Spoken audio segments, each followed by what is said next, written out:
I was 7 years old and I was getting ready for my PAL Club basketball game. And I think we have a picture of my team.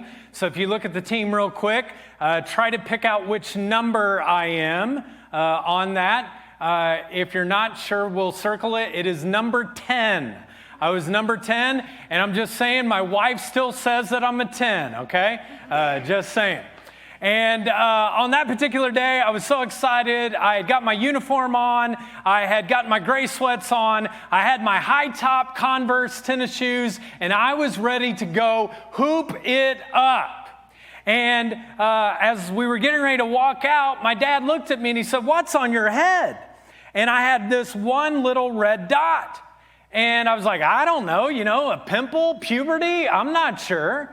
And he said, "Well, raise your shirt up." And when I raised my shirt up, I had all these red dots on my chest. Now, does anyone want to take a guess? What did I have? Chicken pox, that's right. Now, as a 7-year-old, I knew nothing about chicken pox because I had not been around any chickens before. And I wasn't sure what this meant at all. And pretty soon, I just keep getting ready to go. And I'll never forget, my dad looked at me and he said, "You are not going to the game." And I was like, "What you talking about, Dad?" And he said, "No, you can't go to the game." And I said, "Well, if you're not going to take me, I'll go by myself." And I was running to the door, getting ready to take off, when he got to the door before me and he locked the door and he said, "Chris, you got chicken pox. I am making you to stay home." I don't know about you, but I hate it when other people make me do something. Do you hate it when other people make you do something? When they twist your arm, when they challenge you to do something more? There's something within me that simply wants to rebel and revolt against whatever that is. I wonder about you. Do you have that same thing when someone wants to strong-arm you or make you do something? Do you have a tendency to simply say no and to somehow walk away? Well, today we're in our second part of our series called Restore, and we're looking at the most famous chapter maybe in the entire Bible, Psalm 23. Now, last week, we looked at the first verse, and I would like all of us to kind of read this out loud together. It'll come up on the screen. All of you on the stream, if you can join us as well. It's more fun when we're all together. If you could read this together with me out loud. 1, 2, 3. "The Lord is my shepherd, I shall not want." And then we learned last week that God is enough, that He meets our needs. We don't have to worry about Him not meeting our needs. He may not always meet our wants, but He'll meet our needs. And then the scripture goes on to say today, "He makes me to lie down in green pastures. He leads me beside still waters." He makes me to lie down in green pastures. Now, I don't know if you realize this or not, but God wants to make you do some things. And one of the reasons why many people choose never to go to church is because they don't want someone to make them to do something they don't want to do. But I'm telling you, the only thing that God wants to make you do is to lie down by green pastures. Now, some people will say, "Well, even that, I don't want you to do that. I don't want you to make me do anything, God. I want to be my own boss, my own person. I want to be my own shepherd. I want to do my own thing." And for some people, they're like, "I want to be the shepherd. I don't want to be the sheep." The problem is, folks, you aren't the shepherd. You are the sheep. You are the one to follow. Now, sometimes when people actually start to follow God, they're like, "Hey, I kind of like to be the sheep." It's kind of a compliment. God just called me a sheep. I mean, I'm like a little bah, bah, bah, little sheep. And the sheep's going to take care of me. And all of a sudden, we begin to start seeing it as a compliment, as it's something that is great. The reality, folks, when God calls you a sheep, it's not a compliment. You know why? Because sheep are stupid. Sheep are not always smart. How do we know this? I read an article in which a few years ago in an eastern Turkey village, there was a whole flock of sheep and the shepherd had left them for a period of time. And all of a sudden, the lead sheep runs off to a cliff and jumps over it. And you'd think that when that took place, that some of the sheep would have said, I don't know about this. It doesn't look like he's coming back. And that's not what happened. Everybody just kept running. All of the sheep, after another, one after another, start going off the cliff. Why? Sheep aren't smart. They're just not smart. And sheep don't think of the thought of logical reasoning that I'm going to stop doing what everyone else is doing and I'm not going to go over there. I mean, they just think something like this. Well, Sally went and Pete went, so I might as well go too. It doesn't look like such a bad idea. And folks, the truth is, we as human beings are exactly the same way. We tend to follow other people. Whatever they're doing, whatever the culture is, we do. And so then we live overstressed, hurried, exhausted, no margin for our lives. And so the good shepherd says, hey, I want to make you lie down by green pastures. I want to lead you beside some still waters. So for the rest of our time, what I want to talk about is hurry. And specifically, what I want to focus in on is our big idea this morning. This is your first fill in the blank, either on the app or in your program. And it's this: eliminate hurry from your life. If you want to have a healthy life, you will choose to eliminate hurry from your life. Now, the problem is that many of you don't agree with this. In fact, right now, you're getting some pushback. You're like, hurry? That's not a bad thing. Hurry's a good thing. Hurry allows me to get things done. Hurry allows me to multitask. Hurry allows me to do faster, quicker things so that I can do that. Hurry actually is a good thing. Chris, hurry is a good thing. It's not a bad thing. But what if for the sake of our time together today, that the frantic pace that you're on, that never stopping, always multitasking, always trying to do more and faster and quicker is the main thing that is actually hurting your relationship with God? What if it is that thing that is hurting your relationship with your spouse, with your kids, with other family, your coworkers, other folks? You're losing this sense of joy or this sense of peace. What if it's all due to hurry? A while back, I went to Kohl's on my day off. I wasn't in a hurry. I had nothing that I needed to do. And so I'm driving around the parking lot trying to figure out a parking space. As I get ready to go to a parking space, I notice that a car is getting ready to back out, and you know what etiquette is. If you turn your turn signals on, that means I'm claiming that space. So I pull up, I turn my turn signals on, the person begins to back out, but they back out towards me, and about that time, some other car pulls up right on the other side, and as the car pulls away and I'm getting ready to hedge in to go in, that person goes into my parking spot. Now, folks, I'm not in a hurry. It's my day off. I only have to get a couple of items. I have nothing to do whatsoever. And all of a sudden, I start getting angry and ticked off. And I start wondering myself if I should let this person know that I think they're number one in my life. It's a finger that sometimes you use, you know. And I think they call it tall man, but I chose not to do it that day. And I resisted the temptation. And I did a pastoral thing. I actually started to pray for this person. And this was my prayer: God, whatever they're looking for in Kohl's, may it be out of stock in Jesus' name. And that was it. And you know, I reflected back on that incident as I was preparing for this teaching. And it happens many times in my life. And I wondered, I had nothing to do, and yet I was angry. I was frustrated. I was impatient. I don't know about you, but sometimes I am not in a hurry, but hurry is inside of me. Let me say that again. Many times in my life, I am not in a hurry whatsoever, and yet there's hurry inside of me. Now, the good news is that Jesus had a response to hurry, and it deals with two sisters called Mary and Martha. And it's found in Luke chapter 10, starting in verse 38, and this is what it says.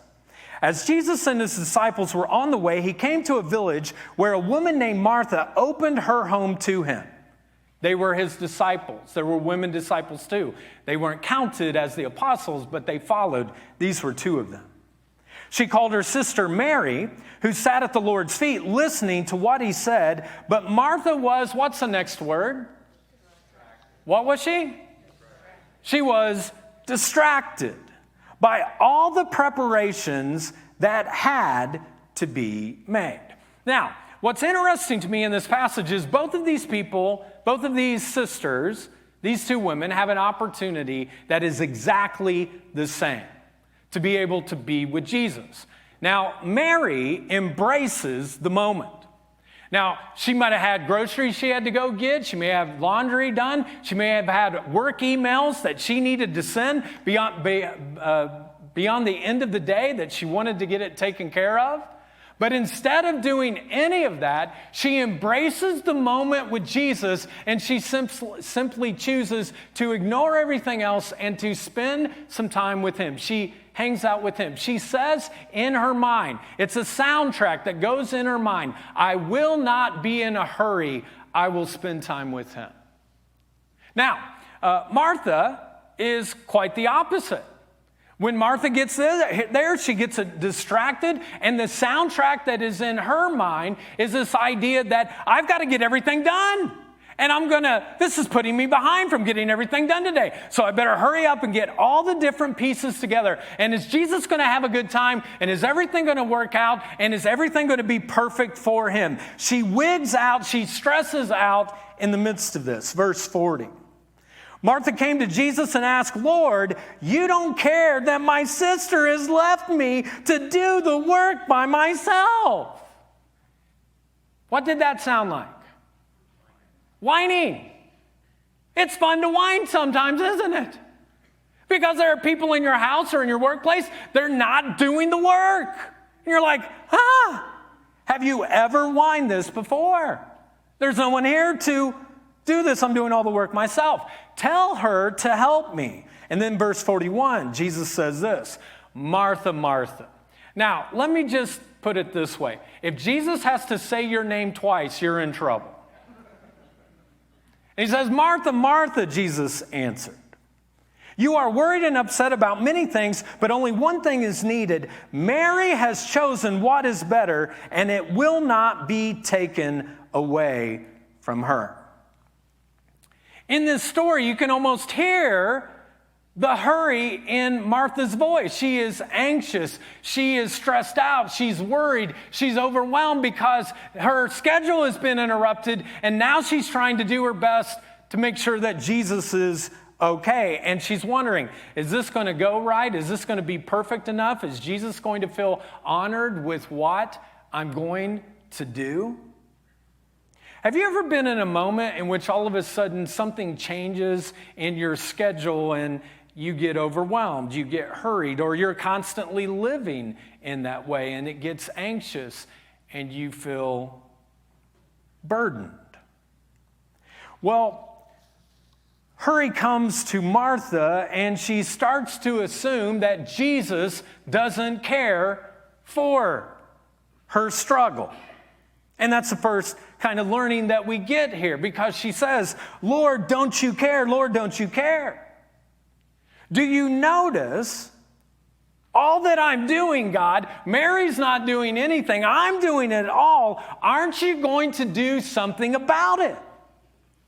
Folks, isn't that how it is when we feel rushed? When we feel rushed or hurried, we feel like we are doing it ourselves and that no one cares. We're struggling with the fact that no one in the family cares. No one in the workplace cares. I'm doing all of this by myself. And then the second assumption is that she feels not only that no one cares, but secondly, that I'm all alone. My sister has left me to do all of this work by myself. Have you ever felt that way before? That you are the one doing all the work and you're by yourself? Have you ever said that to your spouse, to your significant other, to your coworker, to your roommate, to a teammate? I'm doing all this by myself. I feel like I'm alone. No one cares. I'm all alone.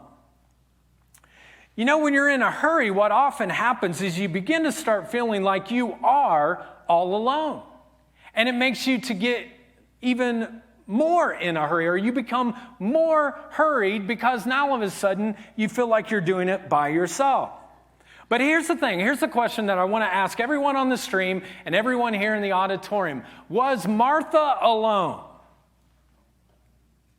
Okay, it's not a trick question. Was Martha alone?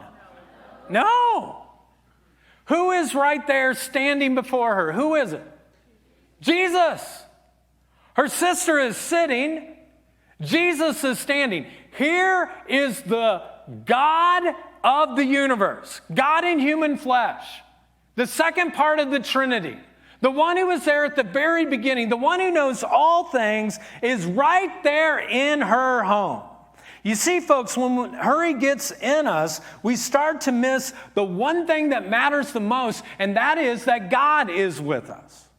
In every moment of our lives, God is with us. And you know what? Jesus isn't anxious. He's not overwhelmed. He's not worried. He's not stressed out about whatever is going on because God is with us. But instead, what we often do is we start to see only the things that aren't getting done, and it gets us more hurried. What isn't perfect? What isn't getting done? What's going to go wrong? Well, we have enough time to do it all. Now, this is what I know for some of you, both looking on the stream and you in the auditorium today, and it's this: school is starting this week. And some of you, school already started. Ours did. And when school starts, what it does is it brings routine back into families, but also what it brings is hurry. We've had a couple of months off, and now all of a sudden hurry is there. And if you don't choose to intentionally eliminate hurry out of your life, the school year will pass and you'll feel overwhelmed by all things. So, how do we eliminate hurry? How do we get rid of it? Well, this is what I need you to know, and it's this: you can't do it by yourself. You can't read enough self-help books that are going to make you slow down your life. Sometimes people think, well, yes, I can. I can just kind of get up in the morning and I'm going to say, I'm not going to hurry, I'm going to slow down, and I'm not going to be impatient.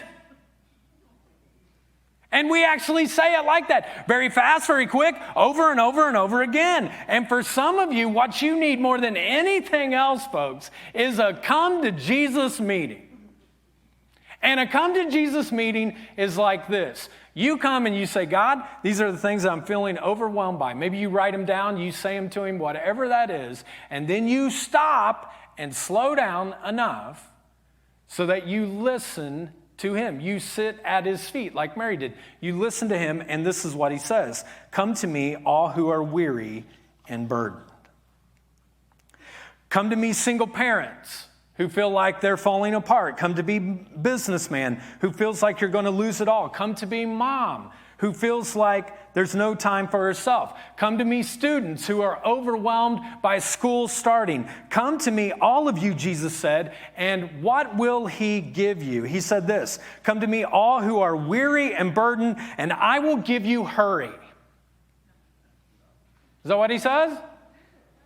I'll give you hurry? No, he doesn't say that. What does he say? Come to me, and I will give you what? Rest. Come to me, all who are weary and burdened, and I will give you rest. Take my yoke upon you and learn from me. Learn from me. And that's what we're trying to do in this series, is to learn from the great shepherd, to learn from the good shepherd, to learn from Jesus that we don't have to do the same pace that the world is doing. We can actually go at a pace that he has so that we lie down in green pastures and we are led by still waters. Folks, here's the thing. Jesus was never hurried. Did Jesus have busy moments? Absolutely. Were there demands on his life? Guaranteed. Were there pressures that he felt? Yes. Were there things that he had to get done each day? For sure. But if you look at Jesus' life, what you'll notice is that he had a rhythm where he intentionally got rid of hurry in his life. He was never hurried. He had time for the people around him. If things came up, he knew how to put people above everything else. And he intentionally set up his life to have a rhythm where he would not give into the temptation of hurry. So Jesus says to you and I this morning, he says these words, "For I am gentle and humble in heart, and you will find," what's the next word? Rest. Rest for what? Your souls. Think of those 4 words that if you could put that on a soundtrack in your mind when you wake up in the morning, God, I want to have rest for my soul. As you go through your day, rest for my soul. Whatever the difficulty, pressure, stresses, anxieties, homework, whatever it is, you say, God, right now, I need you to give me rest for my soul. So, what I want to do is give you one simple practical step to do each day this week. And it's a step that will help you to eliminate hurry from your life, and it's this. You set time each day to practice slowing down. You actually put in your calendar, like all the other things that you have, that I'm going to set aside some time to slow down. Now, this is what I will give you some advice on. Don't do it at the end of the day, because guess what? You're already fried.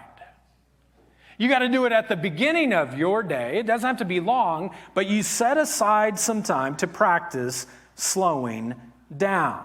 If you want to combat the habit of speeding up, you have to introduce a habit of actually slowing down. Now, this is how I know this so well, because at the beginning of the year, I felt like my life was very, very hurried.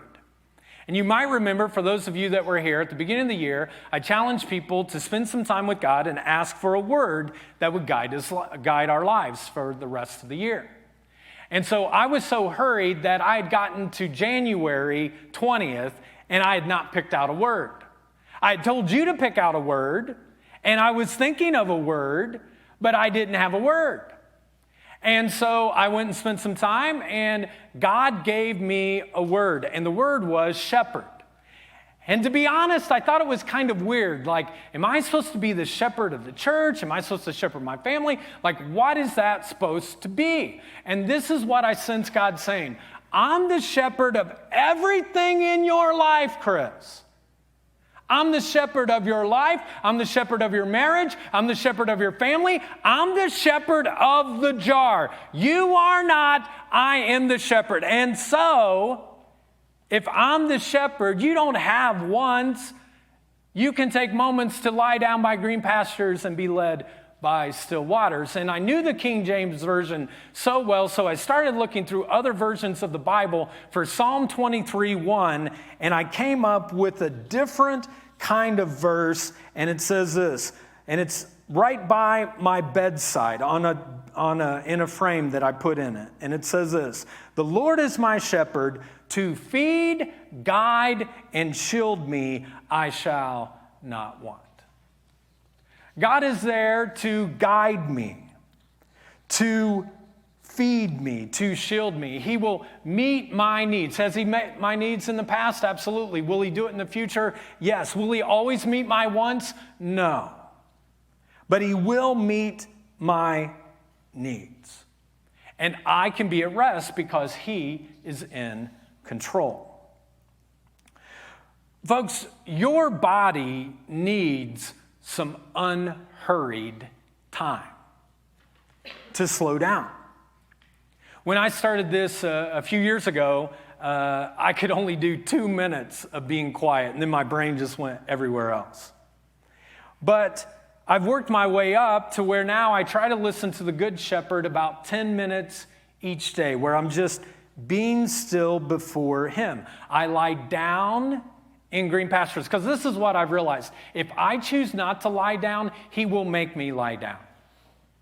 Sometimes He makes you lie down with physical issues, with health issues. Sometimes he makes you lie down because you get so overwhelmed that you just can't do it. It could be something else. So I'm choosing, no, God, I'm going to choose to lie down. I know you can make me, but I'm going to choose to do it myself. So maybe for some of you, what you need to do is, starting this week, just 2 minutes, maybe 3 minutes, 4 minutes, you ask God, if you haven't got a word for your year, that you ask him to actually help you with that. And maybe for some of you, your word would be love. You just don't feel very loved. And you need a different soundtrack in your mind that you wake up in the morning and you say, I am loved by God. You find a scripture that says, I will love you with an everlasting love. Expect love, love, and more love. Maybe for others of you, your word is forgive.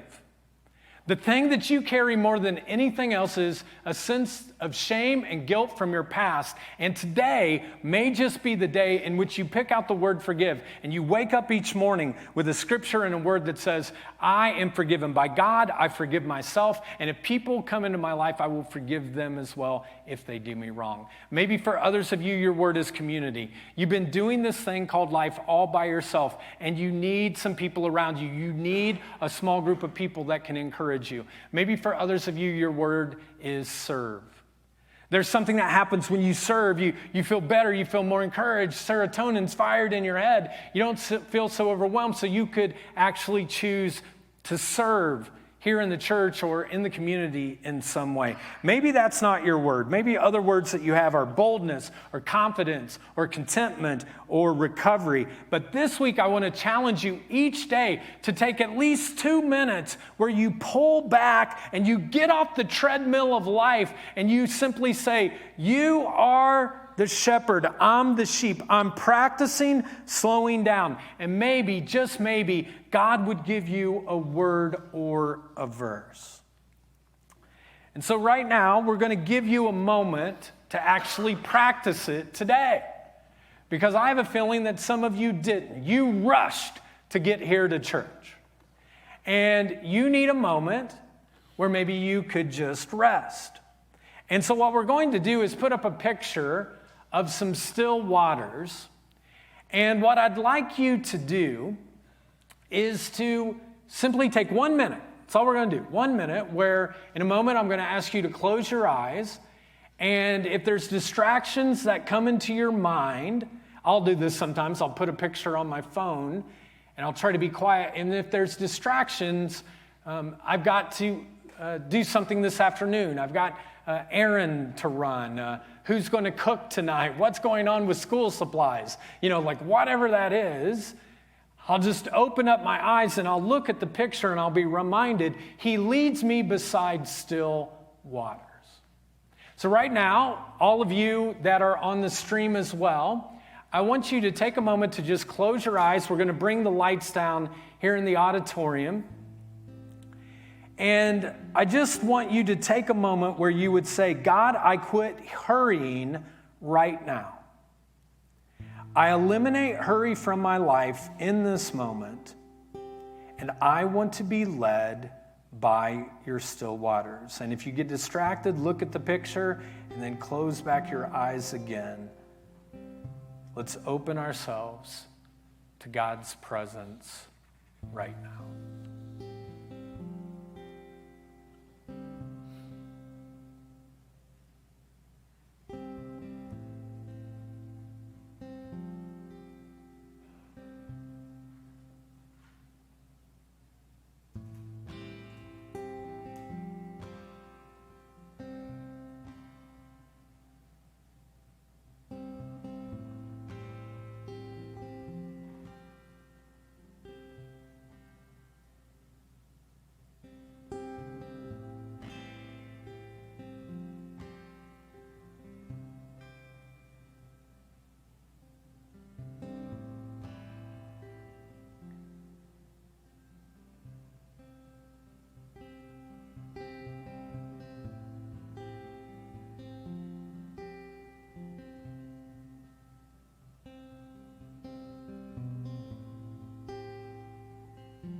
God, thank you for giving us a moment where we can slow down,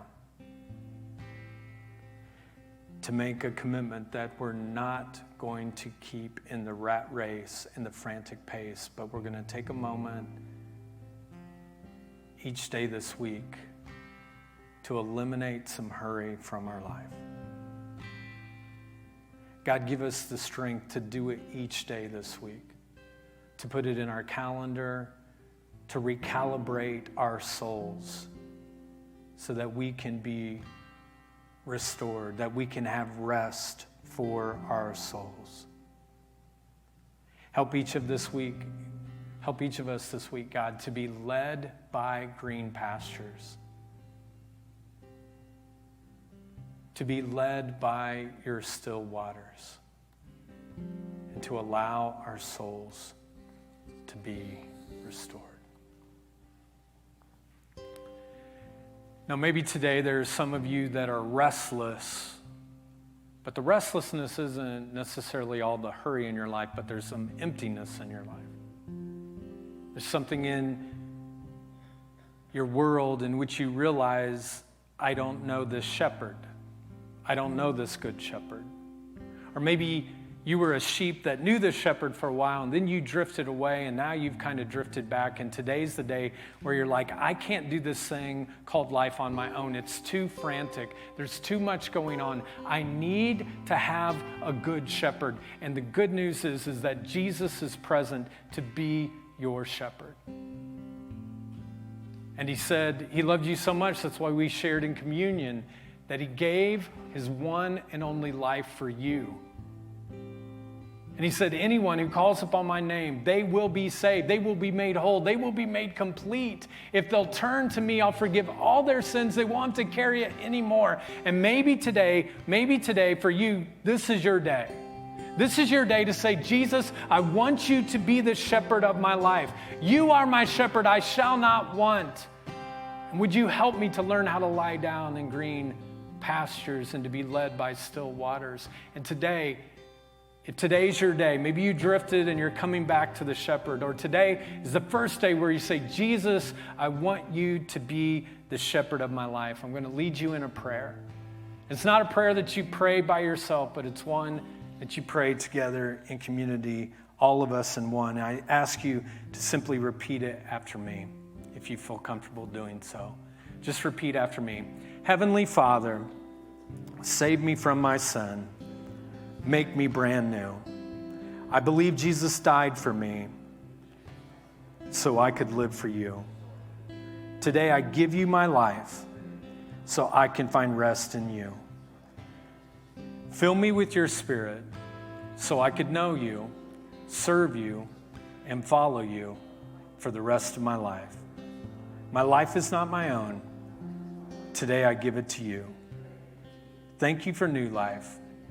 Now you have mine. In Jesus' name I pray. Amen.